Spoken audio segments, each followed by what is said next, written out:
सम्मानीय मोर प्रधान शिक्षक चंद्र सर मोर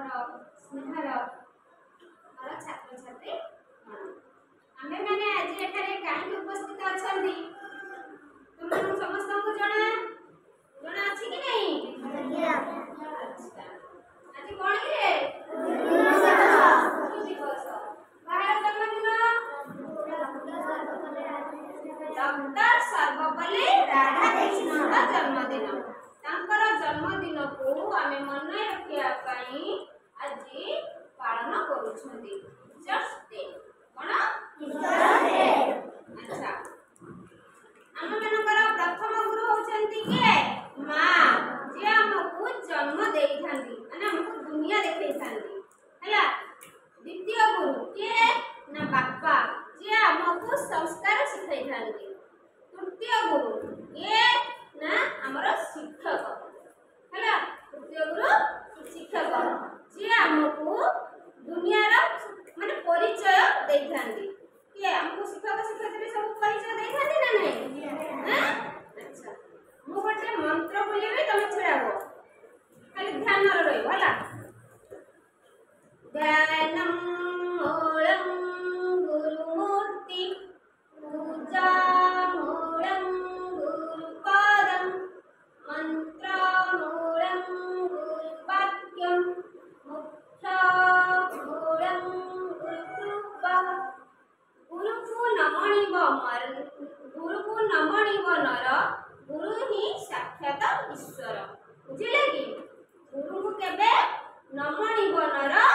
गुरु हेउछंती साक्षात ईश्वर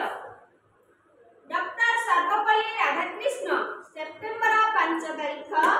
1888 मसिया रे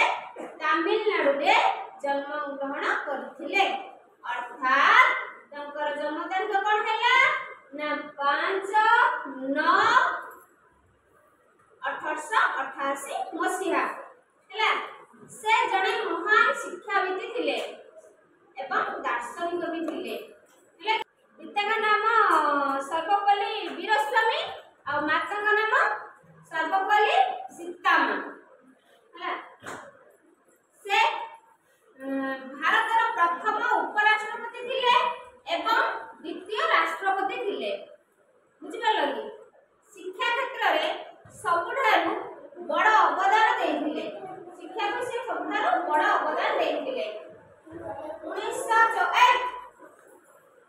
1954 मसिया रे भारत रत्न प्रदान करा जायतिला कागो हमरा डॉक्टर सर्वपल्ली राधाकृष्ण को भारत रत्न प्रदान करा जायतिला ओ मसिया रे 1954 मसिया रे आ 1975 मसिया रे 1975 मसिया एप्रिल 17 तारिख रे से मृत्युवरण करथिले अच्छा पिला माने तमेने जानिचो एबे तो तमन को पई केते सब होजी सुविधा सुजोग हे गेलानी आको काल रे जेतले पिला माने सेमाने विद्यालय को आसला किछि जानि नथिले सेमाने कोठ पाठ पढुथिले गच्छ मूल रे पाठ पढुथिले हला गच्छ मूल रे पाठ पढुथिले शिक्षा ग्रहण करूथिले सेते बेले राजा पिला मानु को आगे शिक्षा दिया होतिला सेतले बड़ बड़ मुनि ऋषि माने शिक्षा ग्रहण करूथिले एबे तो हमर केते शिक्षक शिक्षयित्री भाई भौणी सब हारले बुझले कि आगु ए सब किछ नथिला सुविधा सुजोग किछि भी नथिला देखो खाଇବା पिଇବା एते सुविधा नथिला सेमाने फळ मूल खाइकी जीवन यापन करूथिले आ सेमाने जो ज्ञान टिके का आहारण करूथिले किंतु से जीव केबे भी कोठे हार मानि नथिले जानले कि एकलव्य बोले गोटे पिला थिला जानिथिबो आगु तुमको कुआ जाइथिला नै कि एकलव्य बोले गोटे पिला थिला से लुचि लुचि सब बेले राजा राजवती पिला मानको गुरु माने शिक्षा दिया जाए ये कोन गला एकलव्य सब से बन को जाउथिला से देखिला सब बन रे जाइंगी से देखुला होजी बन सब दिया जाउथिला शिक्षा हला एबे तमरो घरे विद्यालय रे सबुठी हमरो शिक्षा होउची किंतु सेते बेले कोन होतिला ने जंगल रे होतिला जंगल रे से कोन लुचि लुचि जाइंगी सेटा जंगल रे गोटे आश्रम थिला से आश्रम रे माने पढुथिले एकलव्य बोले गोटे पिला गुरु द्रोणाचार्य जो